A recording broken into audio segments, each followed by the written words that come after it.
করার মতো কিছুই নেই, ঘরে কোনো সবজি নেই। এর আলু দুটো সিদ্ধ দেবো। টাকার জন্য আমি একটু সবজিও আনতে পারি না, মাছও আনতে পারি না, ছেলে মেয়েকে খাওয়াবো। অনেক কষ্ট করে আমি দিনগুলো পার করি। তো তোমরা যদি আমাদের একটু সাপোর্ট করো, আমরা মাছ এনে সবজি এনে খেয়ে বেঁচে থাকতে পারবো। আমার স্বামী নেই, আমার স্বামী আজকে মারা গেছে অনেক বছর হলো। ওরা যখন ছোট ছিল তখন, আমার ছেলে তখন 4 বছর, মেয়ে তখন 2 বছর, তখন আমার স্বামী মারা গেছে। আমি লোকের কাজ করে অনেক কষ্ট করে ওদেরকে মানুষ করছি। আমি যে কয় টাকা কাজ করি সেই কয় টাকাতে আমাদের কোনো রকম খেয়ে না খেয়ে দিন পার হয়ে যায়। আমাদেরও ইচ্ছা হয় একটু মাছ মাংস খেতে, একটু ভালো মন্দ খেতে, ছেলে মেয়ে দুটোরও ইচ্ছা হয়। আমি টাকার জন্য ওদেরকে খাওয়াতে পারি না মাছ মাংস। প্রতি আলু সিদ্ধ খেতে খেতে আমাদের আর ভালো লাগে না, খেতে ইচ্ছা করে না, জানো তো।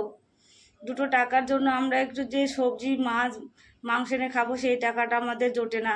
আমার কেউ নেই, আমার মাথার উপরে কোনো ছাদ নেই, আমার বাড়িঘর কিচ্ছু নেই বন্ধুরা। আমি ভাড়া থাকি ছেলে মেয়েকে নিয়ে। এই যে এখন আমি কাজে বেরোবো, সারাদিন কাজ করবো রোদে রোদে ঘুরে ঘুরে, তারপরে বেলা গড়ে বাড়িতে আসবো।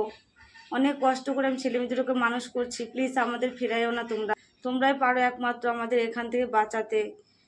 আর তোমাদের এই সহযোগিতায় আমরা হয়তো একটু বেঁচে থাকতে পারবো। তোমরা যদি এই অসহায় বোনটাকে সাহায্য করো, ভগবান তোমাদের মঙ্গল করবে, ভগবান তোমাদের ফেরাবে না।